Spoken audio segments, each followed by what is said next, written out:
Shalom jemaat Tuhan yang terkasih, di dalam nama Tuhan Yesus Kristus kita bertemu kembali di ibadah kita pada hari ini, Kamis 21 Mei 2020, bertepatan dengan hari kita memperingati kenaikan Tuhan Yesus ke surga. Puji Tuhan, kita boleh menyiapkan hati, menyiapkan seluruh keluarga kita untuk kita memuji dan menyembah Tuhan. Sebelum kita memulai ibadah kita, seperti biasa saya akan membacakan kebenaran firman Tuhan untuk melandasi ibadah kita pagi hari ini. Di dalam Yohanes pasal 14, saya akan membaca mulai dengan ayat yang ke-15. Demikian bunyi firman Tuhan. Jikalau kamu mengasihi aku, kamu akan menuruti segala perintahku. Aku akan meminta kepada Bapa, dan Ia akan memberikan kepadamu seorang penolong yang lain, supaya Ia menyertai kamu selama-lamanya, yaitu Roh kebenaran. Dunia tidak dapat menerima Dia, sebab dunia tidak melihat Dia dan tidak mengenal Dia. Tetapi kamu mengenal Dia, sebab Ia menyertai kamu dan akan diam di dalam kamu. Aku tidak akan meninggalkan kamu sebagai yatim piatu. Aku datang kembali kepadamu. Tinggal sesaat lagi dan dunia tidak akan melihat aku lagi, tetapi kamu melihat aku, sebab aku hidup dan kamu pun akan hidup.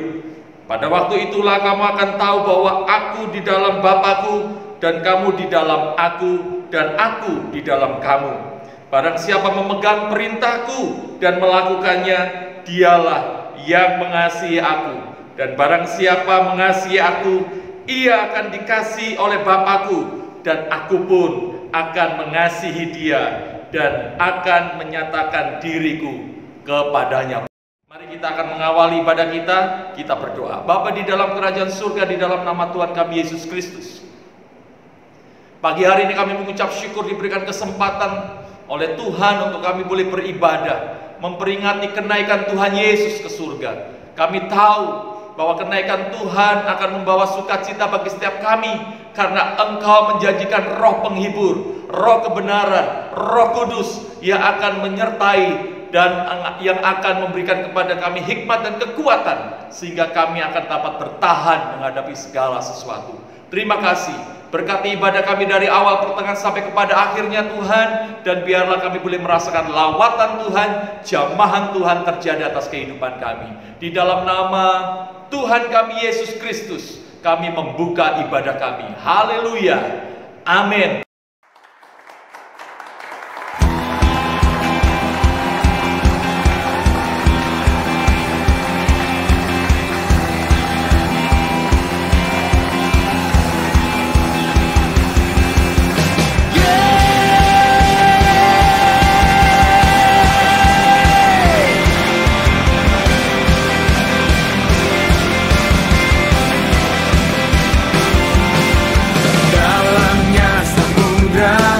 Lebih dalam kasih-Mu, salib-Mu menebus hidupku. Tinggi cakrawala, lebih tinggi kuasa-Mu. Roh Kudus Kau tuntun hidupku. Kemuliaan-Mu ya Bapa, memerintah dan berkuasa. Engkaulah Raja segala raja. Kebesaran-Mu ya Bapa, diagungkan selamanya, karena Engkaulah Raja segala raja. Segala raja.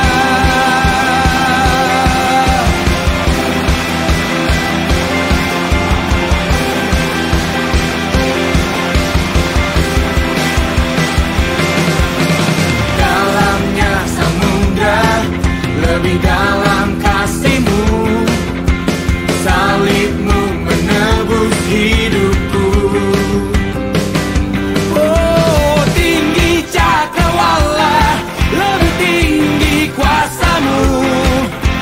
Roh Kudus Kau tuntun hidupku.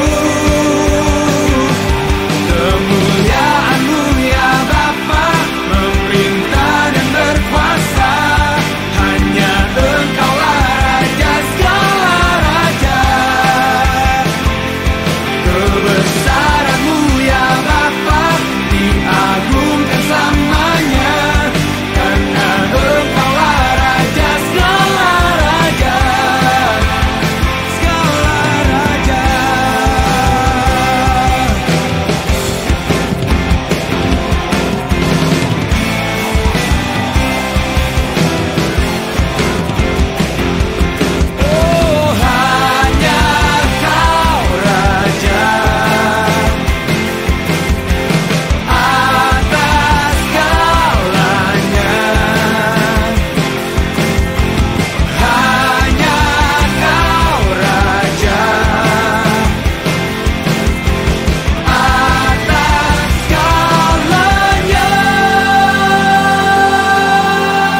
Kemuliaan-Mu ya Bapa, memerintah dan berkuasa. Hanya Engkaulah Raja segala raja. Kebesaran-Mu ya Bapa, diagungkan selamanya. Karena Engkaulah Raja segala raja. Oh, kemuliaan-Mu ya Bapa, memerintah dan berkuasa. Hanya Engkaulah Raja segala raja. Kebesaran-Mu ya Bapa, diagungkan selamanya. Karena Engkaulah Raja segala raja. Karena Engkaulah Raja segala raja. Oh, karena Engkaulah segala raja. Segala raja. Yeah, yeah.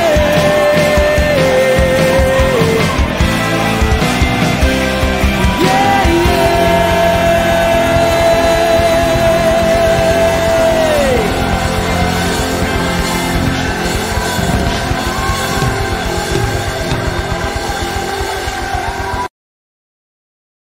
Rajaku memerintah untuk selama-lamanya.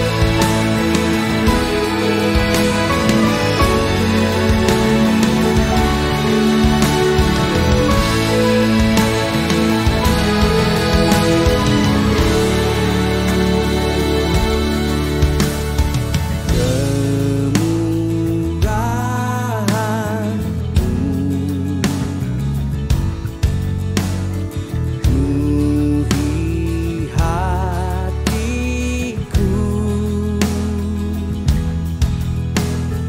dan anugerah-Mu.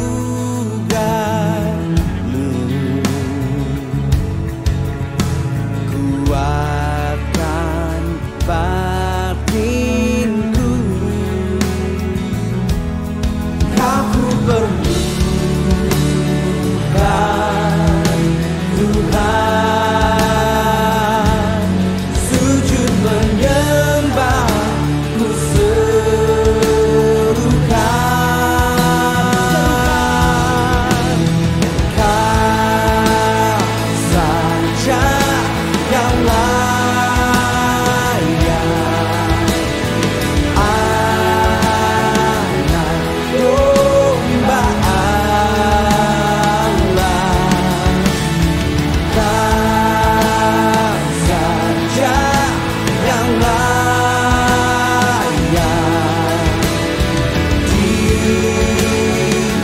dipuji dan disembah.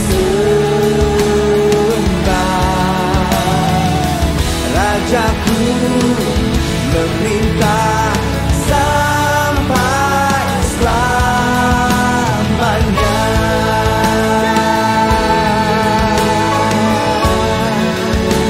Yesus,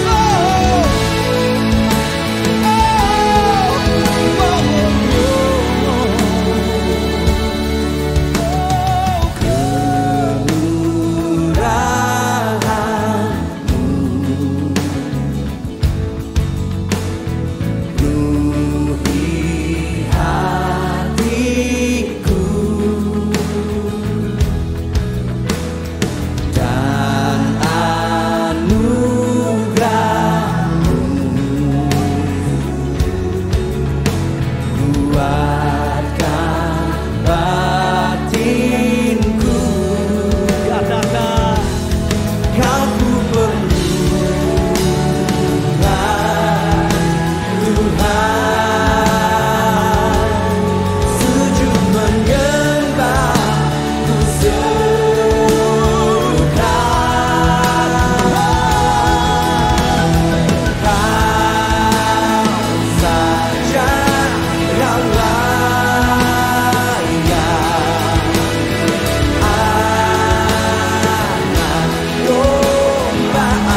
Kau yang ku andalkan, melebihi siapapun juga. Yesus, hanya Kau yang ku percaya. Di setiap waktu tiada lain yang ku andalkan selain Kau, Yesus.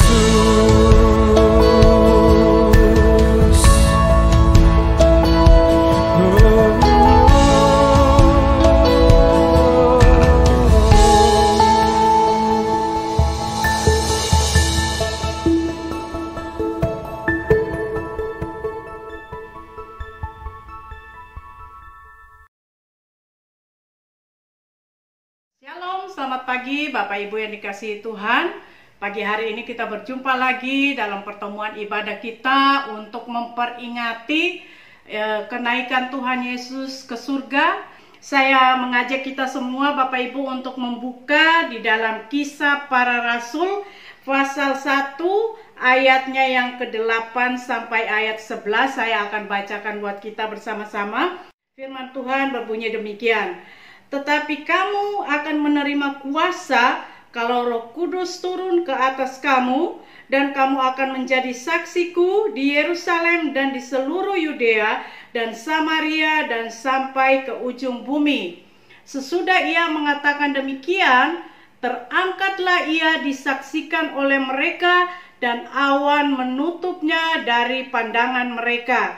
Ketika mereka sedang menatap ke langit waktu ia naik itu, tiba-tiba berdirilah dua orang yang berpakaian putih dekat mereka dan berkata kepada mereka, "Hai orang-orang Galilea, mengapakah kamu berdiri melihat ke langit?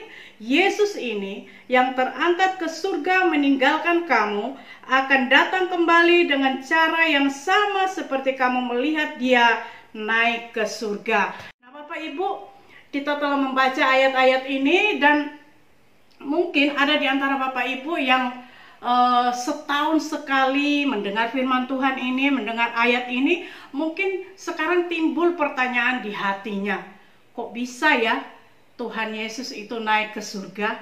Nah, kenapa saya katakan demikian Bapak Ibu? Karena di antara sidang jemaat Efata yang saat ini mungkin sedang menyaksikan, ada beberapa orang yang baru saja menerima Tuhan Yesus di tahun ini dan baru mengikuti baptisan air.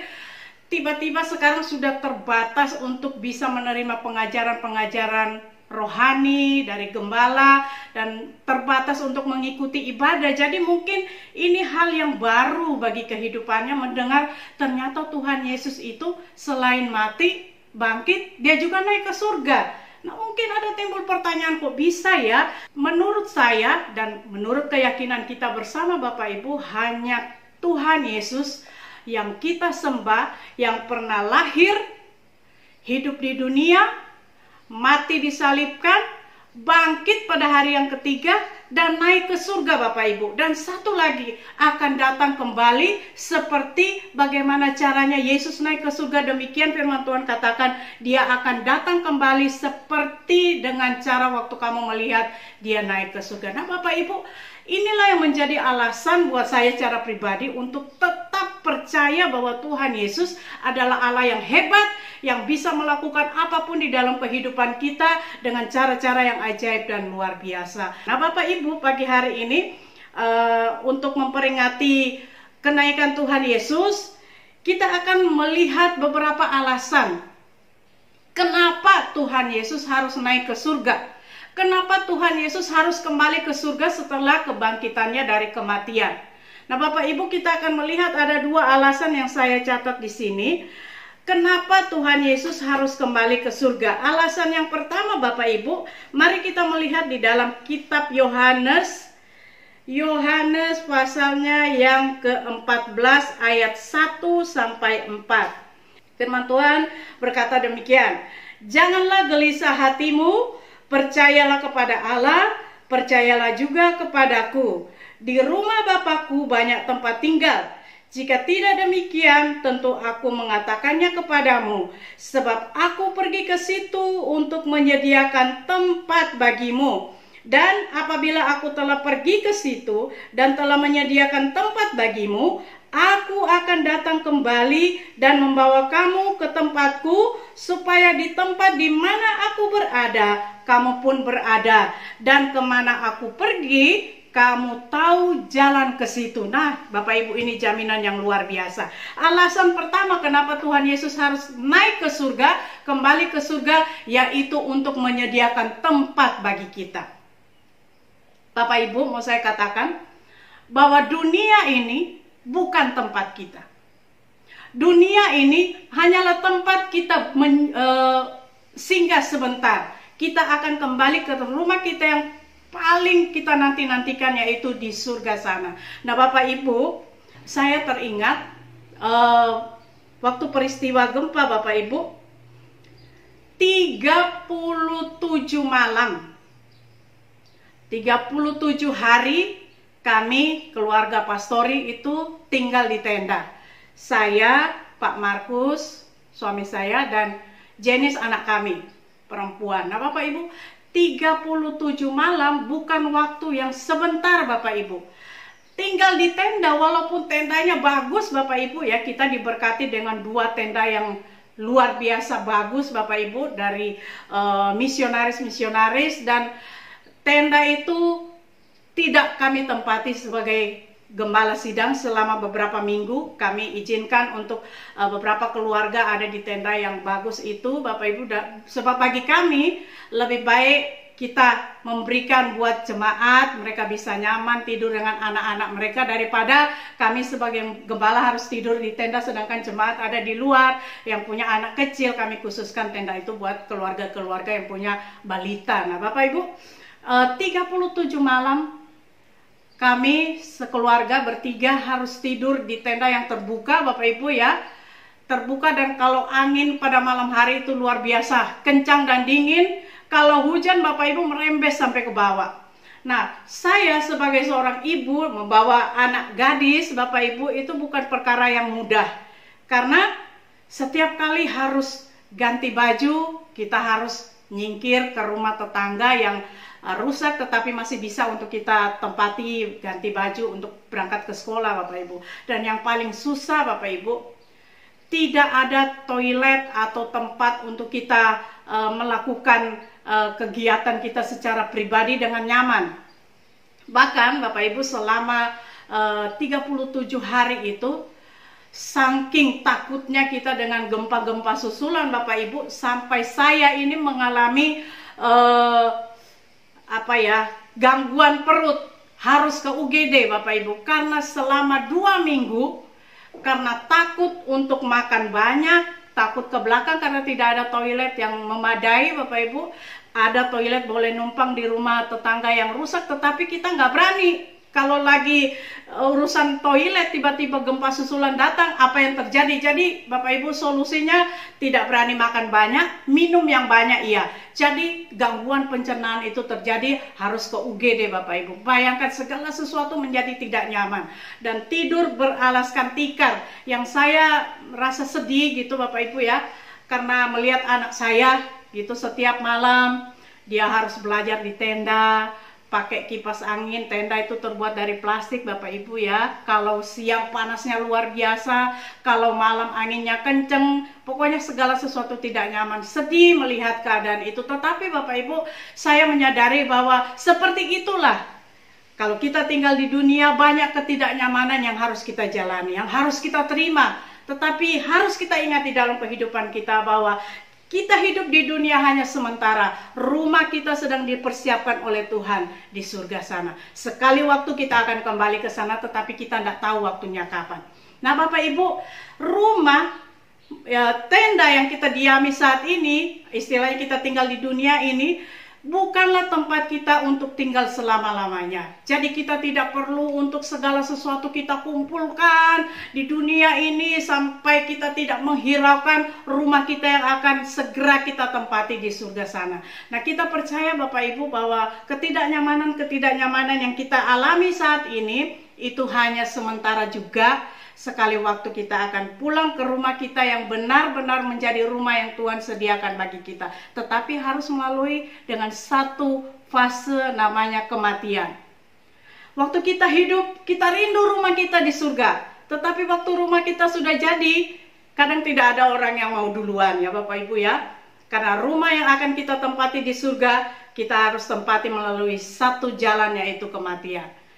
Bapak Ibu, sekali waktu di dalam kehidupan kita ini kita akan mengalami kematian, dan kalau kita tetap setia sampai Tuhan memanggil kita, kita akan tempati rumah kita yang abadi yang di surga, yang Tuhan sedang kerjakan buat kita saat ini. Nah Bapak Ibu, saya menanamkan di dalam hati saya secara pribadi, kalau akhir-akhir ini melihat ada beberapa rekan-rekan hamba Tuhan yang usianya masih muda ya, belum 50 tahun, Tuhan panggil dengan sakit serangan jantung. Nah saya berpikir begini, Tuhan tolong saya untuk menyadari setiap saat bahwa kalau rumah saya di surga, atau kalau rumah suami saya di surga, atau kalau rumah dari orang-orang terkasih saya sudah selesai di surga dan waktunya mereka harus pulang, saya tidak boleh hidup di dalam kepedihan. Saya tidak boleh hidup di dalam kesedihan yang berlarut-larut. Karena apa? Tidak ada satu orang pun selama dia percaya kepada Tuhan dan mengasihi Tuhan yang dipanggil Tuhan dengan hidup sia-sia. Dia dipanggil karena rumahnya sudah selesai. Nah Bapak Ibu, jadi kalau di antara kita nanti ya sekali waktu ada orang-orang terkasih kita yang kita tahu mereka hidup takut akan Tuhan dan mereka dipanggil oleh Tuhan pulang ke rumah Bapa, saat itu kita boleh sedih, tetapi jangan hidup di dalam kesedihan yang mendalam. Sebab kita harus percaya bahwa mereka dipanggil oleh Tuhan karena rumahnya sudah selesai di surga. Jadi saya mau ingatkan buat kita Bapak Ibu, alasan pertama kenapa Tuhan harus pulang ke surga setelah kebangkitannya, karena untuk menyediakan rumah yang kekal bagi kehidupan kita. Amin. Dan alasan yang kedua Bapak Ibu, kita akan melihat Yohanes pasal 14. Yohanes pasal 14 ayat 16 sampai 18. Saya akan baca ayat ini buat kita bersama-sama. Aku akan minta kepada Bapa, dan ia akan memberikan kepadamu seorang penolong yang lain, supaya ia menyertai kamu selama-lamanya, yaitu Roh kebenaran. Dunia tidak dapat menerima dia, sebab dunia tidak melihat dia dan tidak mengenal dia. Tetapi kamu mengenal dia, sebab ia menyertai kamu dan akan diam di dalam kamu. Aku tidak akan meninggalkan kamu sebagai yatim piatu. Aku datang kembali kepadamu. Nah Bapak Ibu, alasan kedua kenapa Tuhan harus naik ke surga untuk menyediakan tempat bagi kita. Dan yang kedua, Tuhan mau untuk mengutus seorang penolong bagi kehidupan kita. Bapak Ibu, waktu Tuhan hidup di dunia, keberadaannya secara manusia terbatas Bapak Ibu, hanya sebatas bisa dekat dengan murid-muridnya, orang-orang yang ada di satu tempat. Tetapi waktu Tuhan kembali ke surga, dia bisa mengirim Roh Kudusnya untuk menjadi penolong bagi kehidupan kita. Nah Bapak Ibu, Roh Kudus adalah meterai bagi kehidupan kita sebagai anak-anak Tuhan.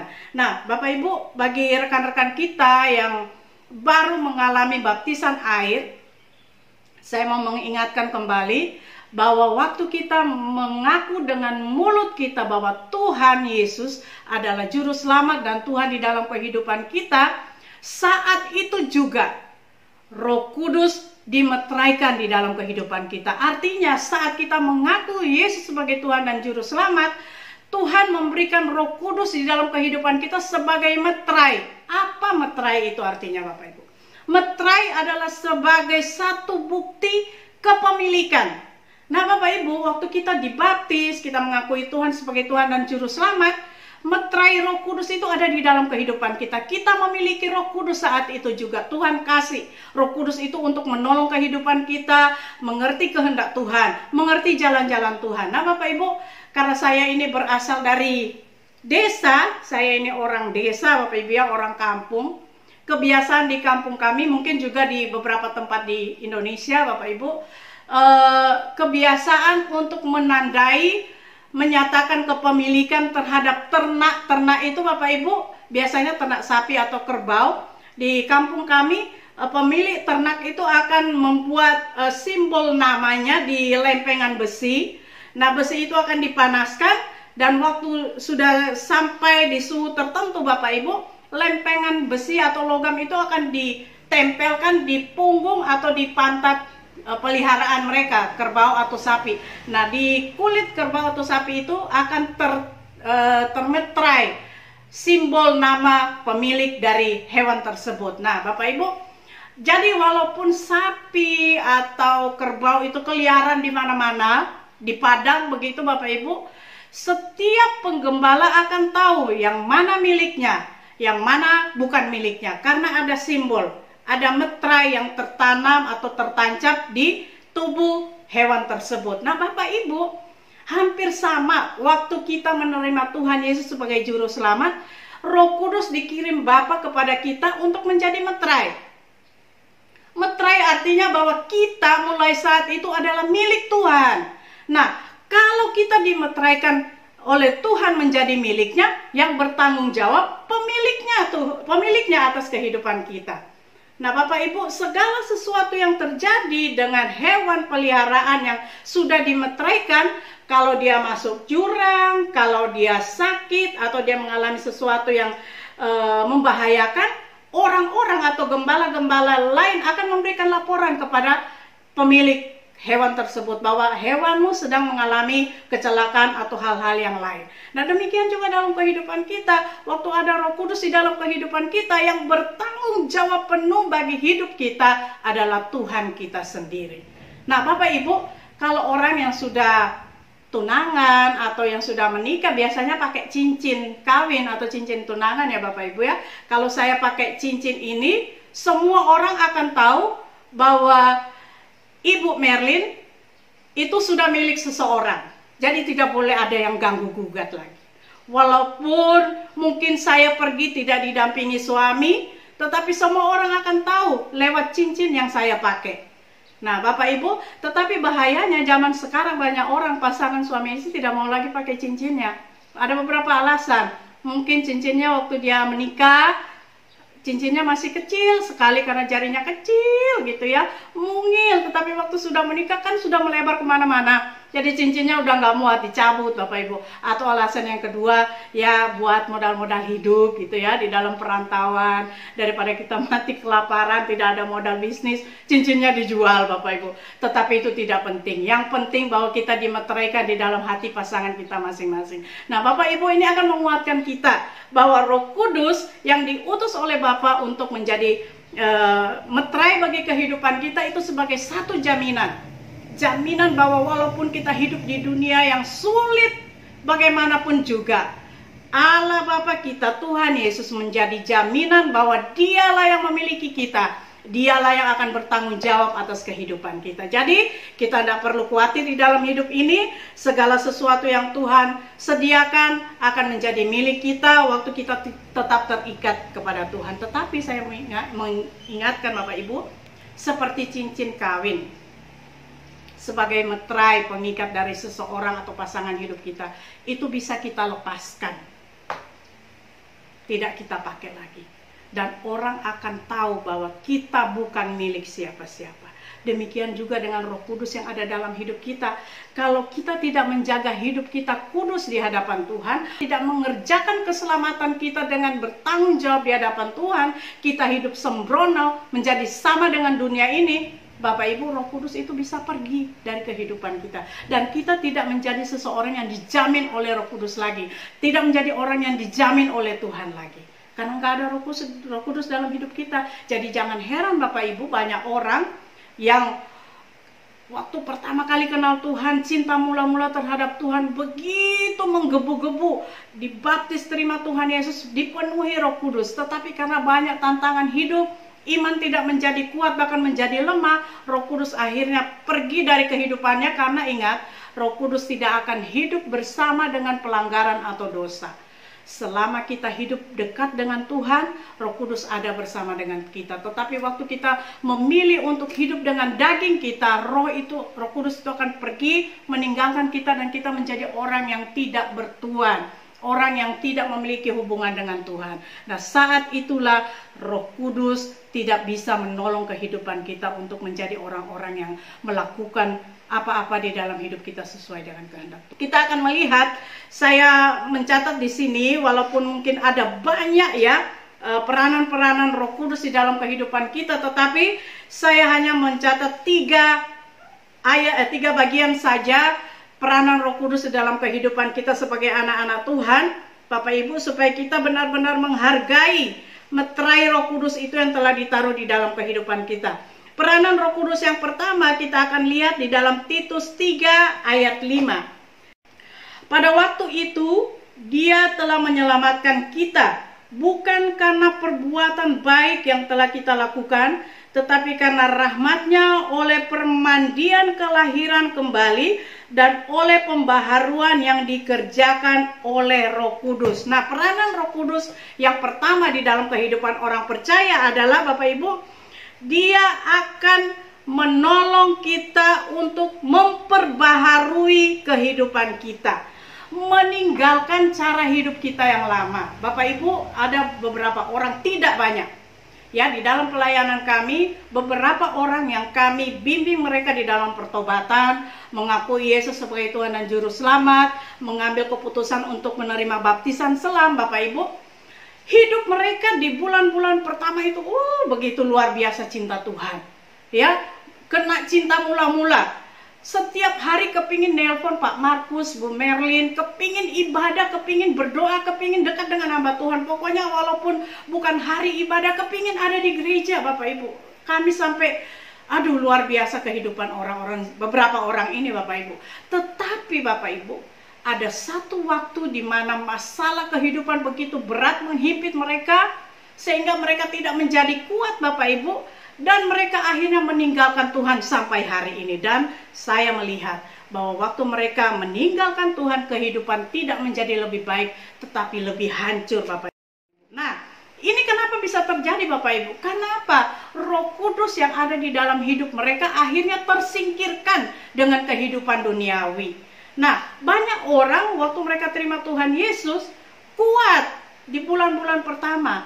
Mereka lupa bahwa setelah Tuhan itu dibaptis, contoh ini Bapak Ibu ya, contoh dari Alkitab, waktu Tuhan dibaptis oleh Yohanes Pembaptis, Bapak Ibu, 40 hari Tuhan Yesus ada di padang gurun dan dicobai oleh iblis. Kita tahu kisah ini. Nah, kisah itu selalu kami ceritakan kepada orang-orang yang kita baptis secara selam, bahwa waktu memilih untuk ikut Tuhan, jalan tidak menjadi lebih mudah bagimu.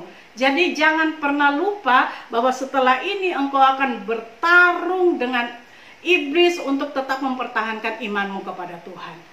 Dan Bapak Ibu, kenapa mereka bisa meninggalkan Tuhan? Karena apa? Roh Kudus tidak dipakai dengan sungguh-sungguh di dalam hidup mereka. Roh Kudus itu disingkirkan. Waktu ada masalah, cari jalan keluar di tempat yang lain. Roh Kudus yang ada di dalam hati kita waktu kita terima Dia sebagai Juru Selamat, tidak pernah bisa memaksakan kehendaknya bagi hidup kita. Kita sendiri yang harus memutuskan, kita mau dibimbing terus oleh Roh Kudus atau kita mau dibimbing dengan dituntun oleh keinginan daging kita. Nah, Bapak Ibu, di dalam Titus yang kita sudah baca tadi, seharusnya Roh Kudus yang ditaruh Tuhan di dalam kehidupan kita itu akan membantu kita untuk memperbaharui kehidupan lama kita menjadi hidup yang baru. Kalau dulu kita ada masalah suka lari ke minuman keras, sekarang setelah terima Tuhan Yesus, minuman keras tidak ada lagi di rumah kita, tidak ada lagi dalam kehidupan kita, tetapi kita andalkan Roh Kudus. Karena Bapak Ibu, Roh Kudus itu penuntun kita. Roh Kudus itu akan memberikan pertolongan bagi kita bagaimana caranya kita menghadapi kehidupan ini. Karena Roh Kudus itu ada di dalam kehidupan kita. Nah, Roh Kudus yang Tuhan taruh dalam kehidupan kita, perannya adalah untuk menolong kita hidup berkenan di hadapan Tuhan.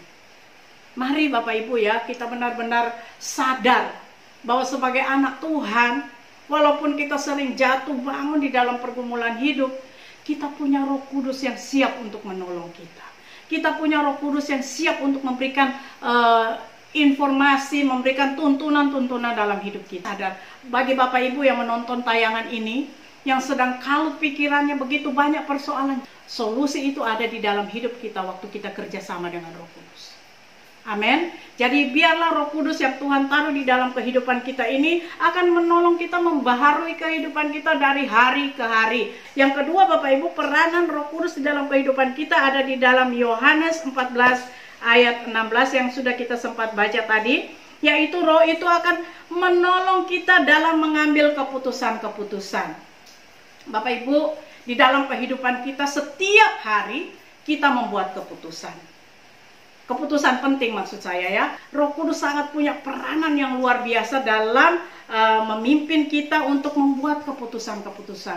Pada bulan November kemarin Bapak Ibu, tahun kemarin 2019,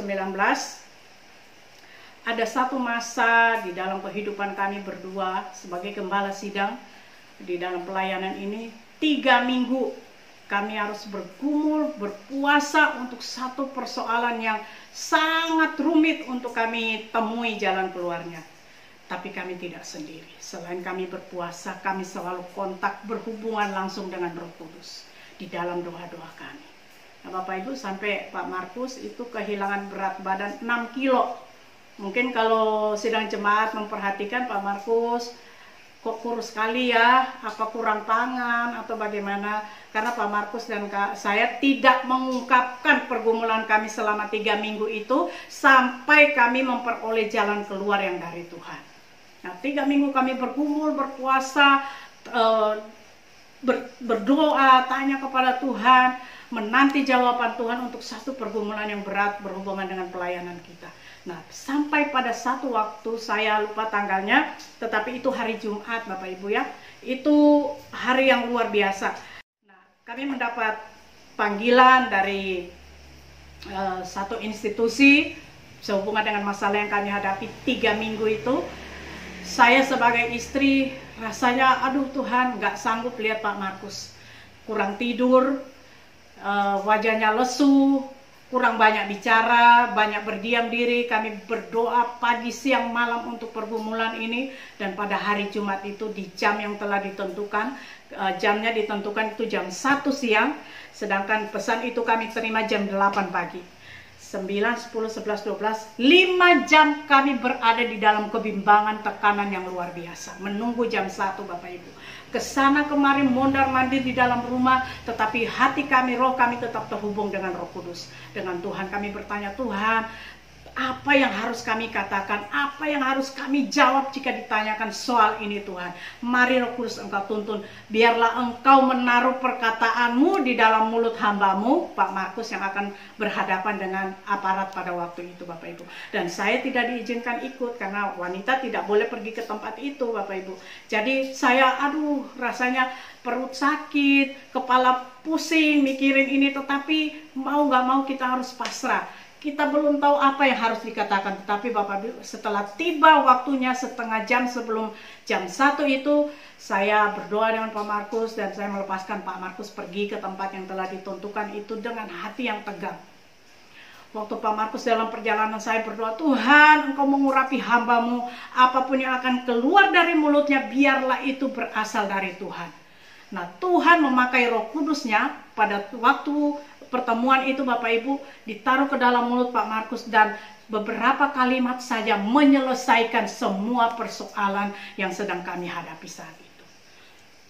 Dan Bapak Ibu, perkataan atau kalimat-kalimat yang keluar yang diucapkan Pak Markus kepada aparat-aparat pada waktu itu Bapak Ibu, menjadi solusi yang terbaik antara dua pihak, buat pelayanan kita dan juga buat aparat-aparat yang menanti jawaban dari Pak Markus saat itu. Dan Bapak Ibu, tidak lebih dari setengah jam. Padahal saya sudah berpikir mungkin ini akan sampai sore keadaan ini. Saya harus sendiri di rumah menanti Pak Markus pulang. Tidak sampai setengah jam pagar dibuka, saya kaget. Loh, Pak Markus pulang. Bapak Ibu, saya bisa lihat wajahnya itu berubah total 180 derajat dengan waktu pergi tadi. Menjadi sukacita yang luar biasa. Saya pikir gak perlu ngomong apa-apa Bapak Ibu. Pak Markus gak perlu ngomong apa-apa. Saya bisa lihat dari wajahnya. langsung air mata saya menetes, saya menangis. Tuhan, terima kasih untuk jawabanmu, untuk campur tanganmu. Terima kasih Roh Kudus, karena pasti Engkau yang bekerja memakai hamba-Mu. Dan Bapak Ibu, belum sempat Pak Markus bicara apa-apa, kami berdoa mengucap syukur, kami menangis di hadapan Tuhan. Waktu kita andalkan Roh Kudus, Roh Kudus menaruh perkataan itu di dalam mulut hamba-Mu, di dalam mulut hamba Tuhan, sehingga apa yang disampaikan itu benar-benar berasal dari Tuhan. Dan Bapak Ibu, kalau jawaban itu berasal dari Tuhan, damai sejahteralah yang akan terjadi dalam kehidupan kita. Buat anak-anak muda, libatkan Roh Kudus di dalam membuat keputusan. Buat keluarga-keluarga muda yang saat ini sedang menghadapi konflik rumah tangga, konflik di dalam pekerjaan, libatkan Roh Kudus. Kadang kita sulit Bapak Ibu, waktu emosi, kita membuat keputusan semuanya jadi kacau balau. Tetapi waktu kita menghadapi situasi sulit, kita menjadi tenang karena ada Roh Kudus di dalam hidup kita. Kita akan memberikan jawaban-jawaban yang berasal dari Tuhan, yang sesuai dengan kehendak Tuhan. Penting Roh Kudus itu dalam hidup kita. Jadi jangan sia-siakan Roh Kudus itu, pakai Roh Kudus itu untuk menolong kita membuat keputusan-keputusan penting dalam kehidupan kita. Amin. Niscaya kita tidak akan mengalami salah jalan, karena Roh Kudus itu penolong bagi kehidupan kita. Nah, kemudian yang ketiga Bapak Ibu, peranan Roh Kudus di dalam kehidupan kita, selain dia menolong kita untuk memperbaharui gaya hidup kita yang dulu duniawi menjadi lebih rohani. Kemudian yang kedua, menolong kita untuk membuat keputusan-keputusan yang sesuai dengan kehendak Tuhan. Dan yang ketiga, Roh Kudus itu sebagai penghibur bagi kehidupan kita. Bapak Ibu, sudah sangat banyak bukti dalam kehidupan saya secara pribadi maupun pelayanan kami di tempat ini selama 24 tahun kami melayani di Lombok, Bapak Ibu. Bagaimana peranan Roh Kudus sebagai penghibur itu luar biasa bagi kami. Dan kalau yang masa-masa lampau mungkin sudah banyak mendengar kesaksian kami, tetapi yang paling berkesan buat saya di akhir-akhir ini, setelah peristiwa gempa itu Bapak Ibu ya, kalau boleh saya katakan selama 37 hari, 37 malam kami ada di tenda Bapak Ibu, belum ada setetes air mata pun antara saya dan Pak Markus menetes karena mengalami gempa. Hancur gerejanya, belum ada rasa menyesal kenapa kok harus hancur. Yang kami alami saat itu Bapak Ibu, memang segala sesuatu menjadi tidak ada. Dari rumah kemudian menjadi puing-puing, harus tinggal di tenda dengan segala keterbatasan. Tetapi kami melihat bahwa Roh Kudus menghibur kami dengan luar biasa. Walaupun Bapak Ibu ya, rasanya memang berat untuk kita mengucap syukur. Setiap kali saya keluar tenda jam 5 pagi untuk mempersiapkan Pak Markus dan anak kami untuk pergi sekolah Bapak Ibu, saya harus menyiapkan semua di dalam kegelapan dan barang-barang yang terbatas, tidak normal, karena kita hidup bersama dengan beberapa sidang jemaat, satu dapur, satu tempat tinggal semuanya. Itu menjadi hal yang kurang nyaman buat kami, tetapi saya melihat bahwa penghiburan Roh Kudus luar biasa. Setiap kali saya lihat Pak Markus ada agak sedikit termenung gitu, saya coba tepuk bahunya. Ingat bahwa Tuhan bukan penyebab segala sesuatu, tetapi Tuhan ada di dalam segala sesuatu untuk mendatangkan kebaikan bagi kita yang mengasihi Dia. Dikuatkan kembali. Roh Kudus menjadi penghibur bagi kita lewat mengingatkan kita ayat-ayat firman Tuhan yang menguatkan kehidupan kita. Nah Bapak Ibu, selama kami berada di tenda, rasanya sulit untuk mengucap syukur, tetapi satu hal yang kami percaya, bahwa janji Tuhan, Dia tidak akan pernah tinggalkan kami menjadi orang yatim piatu. Artinya tidak ada yang bertanggung jawab. Waktu Tuhan izinkan semuanya hancur, semuanya tidak jelas Bapak Ibu secara pandangan manusia. Bayangkan Bapak Ibu ya, jemaat yang kita layani di Lombok ini sebagian besar pendatang, perantauan, orang-orang yang bekerja di hotel, entertainer di hotel, orang-orang yang punya bisnis-bisnis yang dibangun kecil-kecilan di Pulau Lombok ini. menurut pemikiran kami sebagai hamba Tuhan, gembala sidang, pasti mereka akan memilih untuk pulang kampung. Begitu banyak alasan untuk mereka untuk kembali ke daerah asal mereka. Karena tidak ada yang bisa diharapkan lagi. Pariwisata menjadi sepi, tidak ada yang bisa diandalkan, banyak karyawan yang dirumahkan. Bahkan sekarang Bapak Ibu ya, alasan-alasan itu masih kuat buat sidang jemaat yang merantau ke Lombok untuk kembali ke tempat asal mereka. Tetapi karena ada PSBB jadi nggak bisa pulang kampung. Nah Bapak Ibu, hal itu yang menjadi berat buat kami sebagai gembala sidang. Karena apa? Jemaat boleh pergi dari gereja, jemaat boleh meninggalkan Lombok, jemaat boleh pergi mencari kehidupan mereka yang baru. Tetapi sebagai gembala sidang, tidak akan pernah pergi dari tempat pelayanannya sampai Tuhan sendiri yang memindahkan dia ke tempat yang lain. Itu keyakinan kami Bapak Ibu. Dan ada kegalauan di dalam hati kami sebagai gembala sidang. Aduh, jemaat ini sudah pindah ke Surabaya, yang ini sudah pulang ke Jawa, yang ini sudah pulang ke Bali. Semua orang boleh pulang. Tetapi Bapak Ibu, satu hal yang kami percaya, Tuhan tidak akan pernah salah menempatkan kami di Pulau Lombok ini selama 24 tahun untuk kami melayani. Kalau akhirnya orang-orang yang Tuhan percayakan itu pergi semua dan tidak ada di Pulau Lombok. Dan saya melihat hampir 1,5, hampir 2 tahun, Agustus sampai 2 tahun, peristiwa gempa itu terjadi. Gereja Tuhan, GSCA Efata, yang kami rintis bersama-sama dengan Tuhan 24 tahun yang lalu dari nol, tetap ada dan berdiri sampai saat ini. Bahkan orang-orang yang kami khawatirkan bisa lari dari pulau ini sejak gempa kemarin, bahkan mungkin corona saat ini, tetapi masih stay di tempat ini, masih tetap berjuang karena ada Roh Kudus yang memberikan semangat, memberikan penghiburan di dalam kehidupan kita. Bapak Ibu, saya salut kepada anak-anak Tuhan yang ada di Efata. Ada keluarga-keluarga muda yang baru merintis bisnis Bapak Ibu. Ya, merintis laundry, baju-baju tetangga dikumpulin, disetrika, dicuci, diantar. Berapa sih keuntungannya? Kalau enggak 4.000, 5.000 sekilo ya Bapak Ibu ya. Tetapi terjadi gempa tetap bertahan, terjadi COVID saat ini tetap bertahan. Itu bukan karena kekuatan kita, karena ada Roh Kudus di dalam hidup kita. Dan Bapak Ibu, saya salut. Karena apa? Waktu kita mengalami masalah-masalah di dalam kehidupan kita, masalah besar ini Bapak Ibu, kita tetap menyediakan waktu kita, waktu gembala sidang menghimbau, ayo kita doa setiap malam Bapak Ibu. Walaupun lewat online, semua mau, semua terlibat. Dan saya yakin bahwa penghiburan dari Roh Kudus itulah yang menjadi kekuatan bagi kehidupan kita. Nah, disinilah peranan Roh Kudus itu Bapak Ibu di dalam kehidupan kita sebagai penghibur yang menolong kita, memberikan kekuatan bagi kehidupan kita. Jadi, dalam situasi yang sulit sekalipun, andalkan Roh Kudus. Roh Kudus itu perannya luar biasa bagi kita. Tanpa Roh Kudus, tidak seorang pun bisa tahan kuat menghadapi situasi yang ada. Tanpa Roh Kudus, pasti kita akan lemah, menjadi orang yang tidak percaya kepada Tuhan.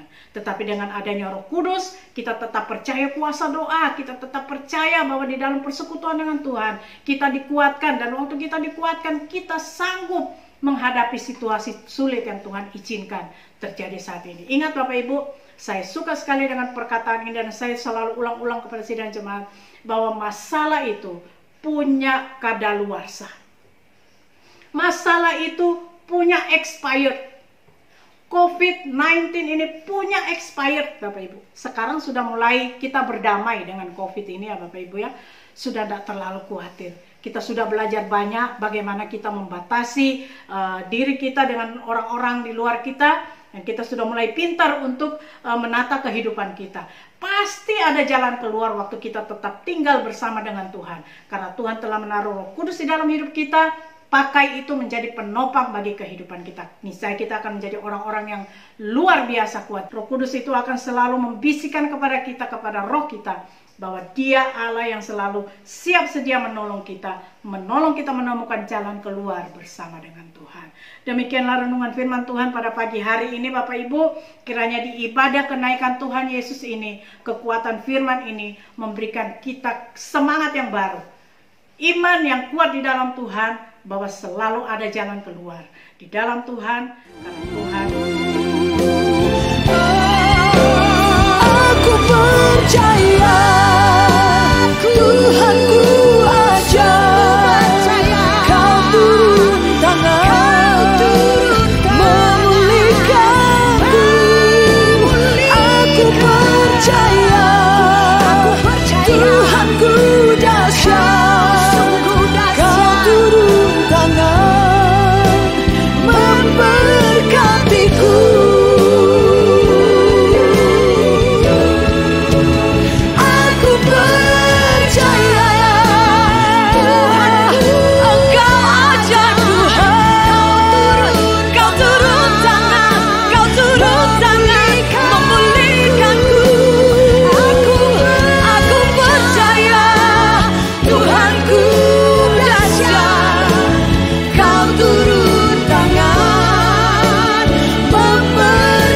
hatiku, kau turun tangan memberkatiku.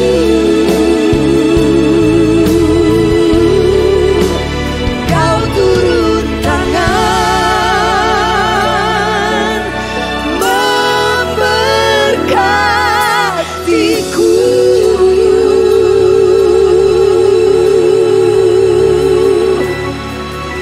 Aku percaya, aku percaya, aku percaya.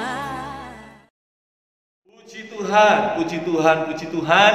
Kita sudah menikmati ibadah kita sampai saat ini. Kita sudah merasakan lawatan Tuhan lewat pujian penyembahan, dan kita sudah menerima kebenaran firman Tuhan yang saya yakin memberkati Bapak Ibu dan membuat hidupmu kuat di dalam Tuhan. Mari kita akan mengakhiri ibadah kita. Sebelum kita menerima berkat Tuhan, mari kita akan berdoa juga untuk persembahan-persembahan kita, melengkapi dan menyempurnakan ibadah kita pagi hari ini. Siapkan amplop-amplop persembahanmu dan mari kita berdoa. Bapa di dalam kerajaan surga, terima kasih karena Engkau sudah menyertai, Engkau sudah memberkati ibadah kami dari awal sampai kepada akhirnya. Bahkan kami boleh merasakan lawatan Tuhan di dalam kehidupan kami pribadi lepas pribadi. Kami boleh merasakan lawatan Tuhan di tengah keluarga kami yang saat ini beribadah di rumah kami masing-masing. Kami merasakan jamahan Tuhan, kuasa Tuhan memberkati kehidupan kami. Terima kasih Bapa, kami percayakan kehidupan kami sepenuhnya ke dalam tangan-Mu. Mari Tuhan berkarya, mari Tuhan akan terus melakukan pekerjaan-pekerjaan-Mu di atas kehidupan kami, supaya nama Tuhan dipermuliakan. Terima kasih Bapa. Pagi hari ini Tuhan, kami mengucap syukur karena Engkau sudah memberkati kami, karena Engkau sudah melawat, karena Engkau sudah menjamah kami di dalam ibadah kami. Bapa, tiba saatnya kami akan memberikan yang terbaik buat pekerjaan Tuhan. Kiranya Tuhan Yesus memberkati kami. Bapak Ibu, mari kita akan angkat amplop-amplop persembahan kita. Bapa di dalam kerajaan surga, di tangan kanan kami sudah kami pegang persembahan kami sebagai bentuk ucapan syukur kami karena Tuhan begitu baik dalam kehidupan kami. Mari Tuhan berkati apapun yang kami beri, karena kami mau memberi dengan sukacita, kami mau memberi dengan kerelaan hati, kami mau memberi yang terbaik dari berkat-berkat Tuhan yang sangat baik yang boleh kami rasakan. Berkati persembahan, baik persembahan persepuluhan kami, persembahan-persembahan khusus maupun persembahan ucapan syukur kami.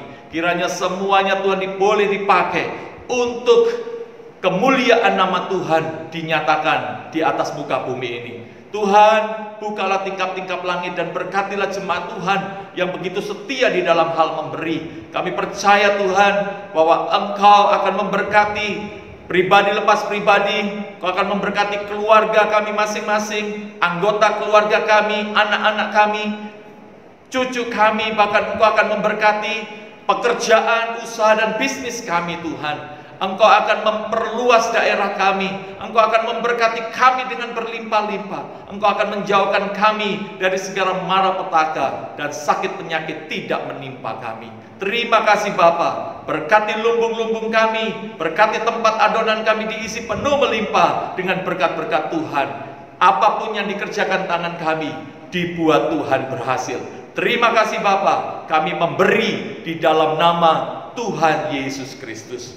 Mari Bapak Ibu kita berdoa. Bapa kami, Bapa kami yang di sorga, dikuduskanlah namamu, datanglah kerajaan-Mu, jadilah kehendak-Mu di bumi seperti di sorga. Berikanlah kami pada hari ini makanan kami yang secukupnya, dan ampunilah kami akan kesalahan kami, seperti kami juga mengampuni orang yang bersalah kepada kami.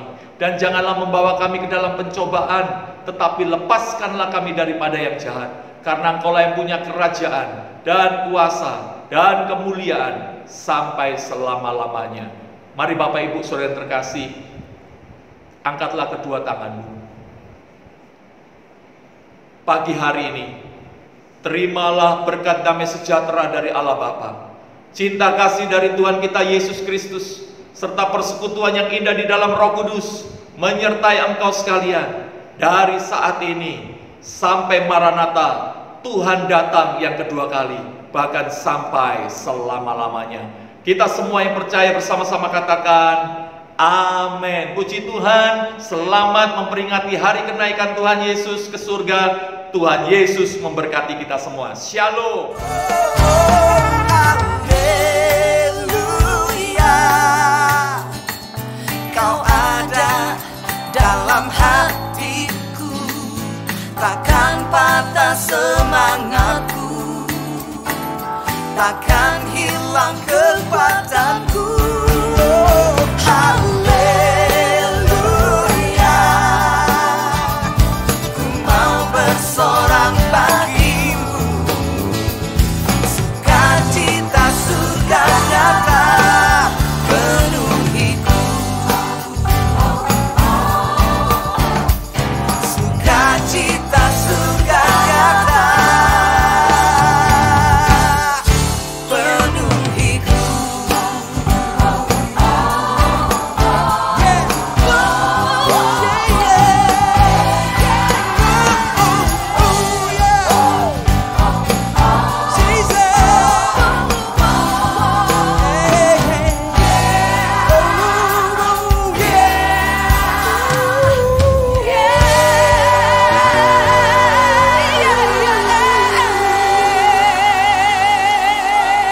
Yang lebih dahsyat lagi bagi Yesus kita, come on.